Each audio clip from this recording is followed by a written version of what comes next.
Hey guys, welcome to episode 7 of Seeking Witchcraft. Today we're going to be talking about some listener choice topics. So I've been asking you guys for some time about some things that you'd like for me to cover. So I made a little list of those things and I'm going to try to cover as much as I can in our 30 minutes. So full disclosure, some of the things you guys asked me about, I wasn't actually sure. So if there's something I don't mention, it's either because I might not have the time to cover it or honestly I might not know much about it. Also, as an update, I feel like I'm always saying this and I'm so sorry, but I am sorry for the huge delay in this episode. My kitty had some really bad health problems recently and ended up needing a pretty intensive surgery. And then she had some pretty severe complications following it. So luckily she's doing much better now, but I'd been spending nearly every other day at the vet with her for the last couple weeks. So I didn't really have the time to sit down and record, but it gave me a lot of time to think about some of the questions you guys asked me. So we're going to go ahead and go right into it. So the different topics I'm going to talk about today are going to be the types of witches, moon phases and spells, how to use herbs, finding magic in everyday life, what to do with offerings, and dream interpretation. So the first one is going to be the type of witches. I have been getting this question a lot and seeing it almost every single day in like some of the random Facebook groups that I'm in that are like witchcraft and Wicca related. If you're a beginner, you'll probably see this a lot, or you might have people, or you might try to ask people like, oh, like you help me to figure out what type of witch I am, or tell me what type of witch you are. So, all right, I'm going to talk about it. I'm probably going to have an unpopular opinion on this topic, but this is just what I want to say. If you're a beginner and you're just starting out with witchcraft, don't spend a lot of your time worrying about the type of witch you are, or asking people to decide for you, or even asking other people what types of witches they are. I feel like this has suddenly become such a popular topic, and I think it's mostly, honestly, for aesthetic reasons. The reason that I say beginners shouldn't stress about this is because it's kind of forcing you into forcing yourself into one type of witch, quote unquote, may limit the type of magic that you try out, or it may make you feel like you can't do any other magic. So let me give an example. If someone immediately decides that, well, I cook a lot, so I'm probably a kitchen witch. I'm always in the kitchen. So that must mean that I should focus on, kitchen witchery, herbs, etc. That's fine. There's nothing wrong with that. But you might not ever get a chance to explore your other horizons. If you're a kitchen witch, you could actually be a really excellent divination expert.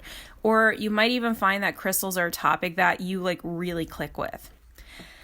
Okay, so that's kind of how I view about this. Now, I don't have anything against people who've explored the various horizons and found the type of magic that they like to be engaged with. I don't think there's a single problem with that at all. That's totally fine. So for myself, I tend to lean more towards elemental type rituals or magic or more water-based spells. But I have also looked into a lot of other different types of witchery as well. So I think people, especially beginners, may be getting caught up with the types of witches, and that can just be self-limiting. So again, if you're a beginner, explore what's out there. Don't feel like you have to immediately categorize yourself just because other people are. Again, I don't think there's anything wrong once you have explored your options to say like, oh, this is the type of witch I am. That's not a problem. But again, a lot of these posts that I'm seeing are from people who are brand new and just starting out. So don't limit yourself. Try everything. Just because you spend a lot of time in the kitchen doesn't necessarily mean that you are a kitchen witch. And I will say that for myself because I spend a lot of my time in the kitchen and I have looked in the kitchen witchery and it's cool, but I'm definitely more of an elemental. All right. Next thing I'm going to talk about are moon phases. So if you haven't been doing this already during your witchy journey, I'd recommend that you start this ASAP. Journal your witchy life, and I'm talking like pen and paper here. I mean, if your handwriting sucks like me, you don't have to do a big long journal entry. You can do little bullet points, but I would absolutely recommend journaling it because then you can look back and say like, wow, I'm in a completely different place than I was a year ago. All right. Anyway, yeah. So journal your witchy life, and with each of your entries, make sure you put down what the moon phase is for that day. It might take a couple of cycles to do this, but you might start to notice a pattern within yourself. So, for example, a lot of people are extremely active around the full moon. Everybody kind of knows that. However, with myself, I'm usually wired during the new moon. And I was wondering, like, man, like, why am I so awake all the time during the new moon? Like, usually people are talking about how tired they are. Well, I did a little bit of research, and turns out my actual birthday was on a new moon. And I was like, I wonder if that explains anything. But yeah, so that's one thing with the moon phases. The other thing is, in terms of spell work, people have differing opinions on the spells that go with each moon phase. So I'll just list what I know, and what I've heard, and I'll try to, I'd say to try out different spells during different phases and see which you're better able to tap into. So with new moons, people like to see this as the start of something. It's also in magic's rumored to be at its weakest point, and let me continue what I was going to say, actually. A lot of witches will like to set their intentions during this time, as their spell is supposed to increase over time as the moon increases. However, I like to do my banishing spells during this time. The reason for that is none other than, well, the moon is gone, and so will be my problem. And as that time goes on, the spell will get stronger to banish whatever I ask for. The reason I don't personally set my intentions during this time is because I like saving it for the full moon, so I can kind of get the best bang for my buck when I'm performing my spells. But let me go ahead and explain the full moon. So for the full moon, a lot of people like to banish during this time, as the moon is at its fullest, which allows for magic to be at its strongest. Yeah, a lot of differing opinions here. For me, I personally like to do like my big spells at this time, as I'll get a little more like, so I might do something like healing work, or as I previously mentioned, my intentions during this time. My biggest advice would, and I swear I say this all the time, but really, it would just be to see what works for you. In my group that I've been training with, myself and another member both follow very similar formats to how we work with the moon phases. But we had a very heated discussion one day when we found out another member is the complete opposite of us. And she actually was a little distressed when she found out that we were doing it differently. But ultimately, it's what works for the individual witch. I know that's said a lot in witchcraft, but honestly, guys, it really is true. One other thing I want to mention is that even though it's great to line your spell work up with the moon phase, don't feel like you absolutely 100% need to wait 3 weeks for a particular moon phase in order to cast a spell. If it's an emergency, for example, or if that particular day is the only time during the week that you can really make it work, then do it. This also applies to, as I kind of mentioned, the time of the day. It is preferable to work at night, obviously, when the moon is up, but you can absolutely do spells during the day. And I have absolutely done spells early in the morning, and they have worked. So, hell, I came home the other day from work and did a freezer spell at 5 in the early afternoon, and it worked out great, and I'm super excited about that. So don't feel limited, because you absolutely aren't. Okay, next up, I am going to talk about some herbs. So I could sit here and list off a huge encyclopedia of all the different herbs and their properties, but I'm not going to do that. Sorry, guys. But I do have two reasons for this. The first is that there are way too many herbs out there for me to list off, and the basic herbs that every witch should have, quote unquote, list can honestly go on forever. And two, really, there's no point in me listing off the use of random herbs if they're not even going to be accessible to you, nor something you'd even really want to hear me talk about. So instead, I think it's going to be a little better if I give you a super basic explanation of how to use them once you have acquired them. So the 3 main ways that herbs are used, I guess technically this will be 4, but I'm just going to say 3. It's going to be used as incense. It's going to be used in a tea or tincture. So I guess that's 2 things, but I'm just going to say it's 1. And then the last 2 things are candles and satchels. So Going with incense, people will use herbs to make loose incense. So this includes burning the herbs and spells in order to gain additional properties into your work, or maybe you just want to make some good smelling incense. I'm going to include candles in here as well, actually, as some people will put herbs in their wax or coat the outside of their candles to make spell candles. Word of caution, make sure whatever you are burning is, one, okay for you to inhale, and any animals that you may have in the house, it's okay for them. And two, that it won't spark when it's ignited. So for example, cinnamon will spark. So I'd advise against using cinnamon. Okay. With teas or tinctures, people will use their herbs to do this. If you don't know what a tincture is, it's a concentrated form of an herb.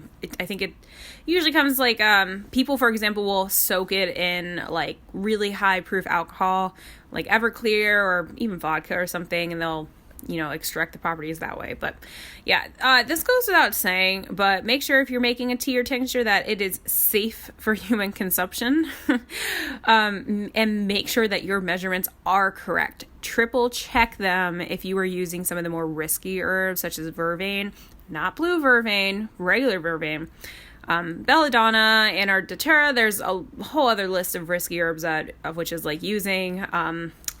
But yeah, if you're interested in those risky herbs and how to use them, I would say Google flying ointments and you'll get a lot of interesting results. Not that I have any experience with flying ointments by any means, not at all.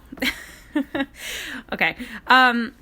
Satchels are the final use. This one's a little bit self-explanatory, but pretty much people will have herbs inside of a satchel to use as a charm. So these satchels will sometimes contain a crystal, maybe some drop of oil. You can use satchels to help with to help with dreaming, good luck charms, ward off negative energy, really whatever you want to do with it. I don't think there's a difference between using a satchel that's, how can I explain it? That, like the ones that are kind of see-through, like you can see what's inside of them, versus the ones that are solid. I guess the only thing I would say about the ones that are see-through is that if your herbs are very finely ground up, it might seep through. So I don't know, just whatever works for you guys. Okay. Finding magic in everyday life is the next thing I'm going to mention. So there's certainly ways to do this. Your coffee or tea is a magical brewed potion that influences how you feel, or your bath or shower is a great way to remove the stale energy from your body and emerge fresh and new.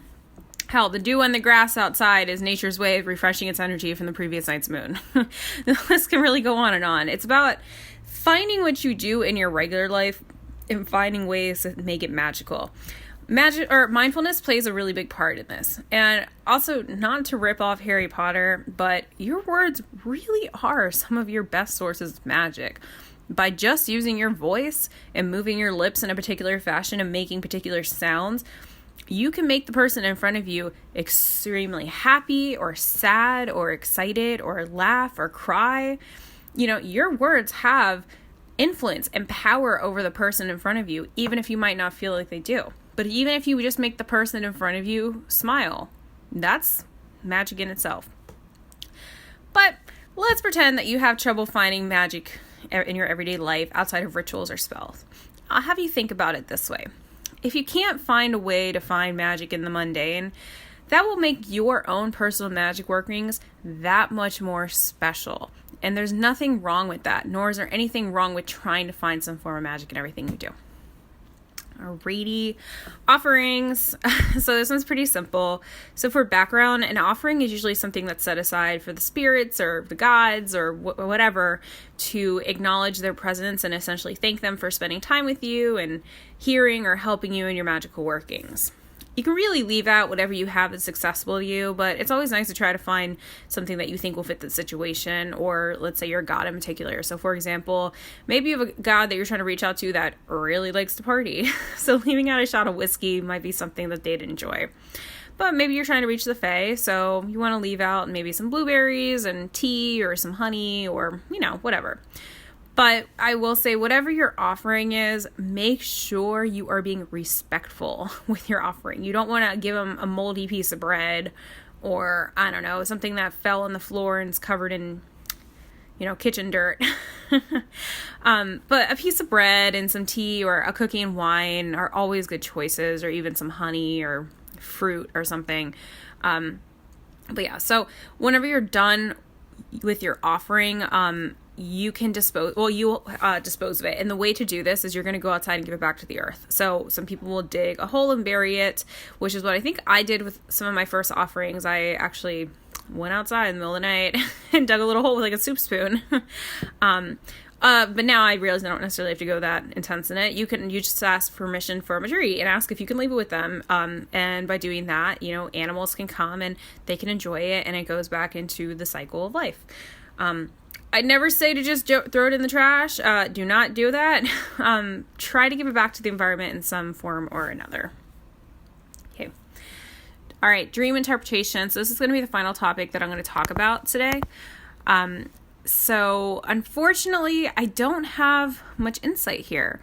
Whenever I dream, I personally find that my dreams involve my brain picking up and processing random thoughts, information that I've had during my day. My brain is really good at pacing together things and giving me answers to problems, though, when I wake up the next morning with refreshed and renewed insights, which is an awesome thing that my brain just started doing, and I think it's great. So I'm really sorry I can't be of much help with this. Honestly, Google is probably going to be your best bet with your interpretations, but I'd see if you could try to figure out what it means yourself first, because after all, it's your dream. So you're going to be the one with the best insight. And I know that sounds hard, as sometimes we just really want other people to tell us what this means, so you can kind of accept that as a truth and move on with your life. But really, other people, especially if they're random people on the internet, they don't know your entire background and your environment and the influences that go on in your life. And you can try to explain it, but unless they know you personally, they're not really going to know that. So they might have trouble fully explaining your dream. I would say take a shot at interpreting them yourselves. You might be really pleasantly surprised, and this could be potentially a form of divination for you. So just try it out. Okay, so I ended this all my topics a lot sooner than I thought I was going to. So, oh man. All right, well, that's pretty much all I had for today. I have some exciting news, I guess, for myself anyway. So if you're interested, I guess, stick around. The next topic as well is going to be on the Wheel of the Year. This is probably going to end up being a 2-part series because there are 8 Sabbaths that I'm going to be covering, and I'm thinking about doing 4 per episode. Really what I'm going to do is type everything up and like all my notes and everything, and then go from there. So it might be 2 parts, it might not. I guess I'll have to see. Okay, so for my interesting news, if you're interested, or my exciting news, I had mentioned in the past that I am a seeker in a traditional Gardnerian coven. I'm, again, just a seeker, so everything I've said on my episodes are just my own personal opinion. They're not truth from the Gardnerian community or anything like that. They're just how I view the world, in the witchy world, whatever. But yeah, anyway, getting to the point. I had formally petitioned for initiation, and my initiation is now officially around the corner, and it is creeping up extremely fast. So the next time that I speak with you all, I will officially be a initiated Gardnerian witch.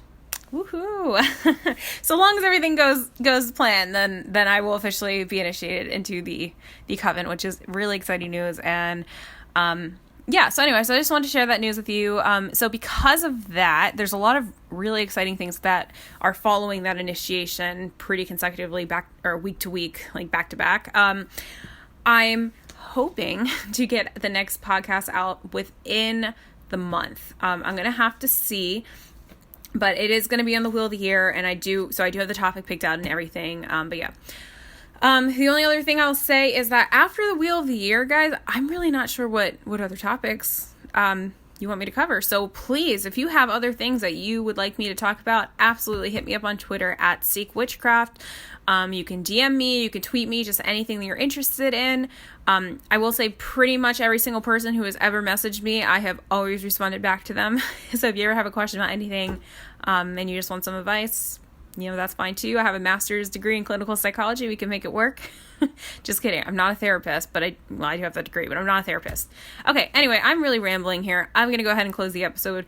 Thank you guys so much for listening. I'm super excited to talk to you next time I'll be an official Lineage Witch.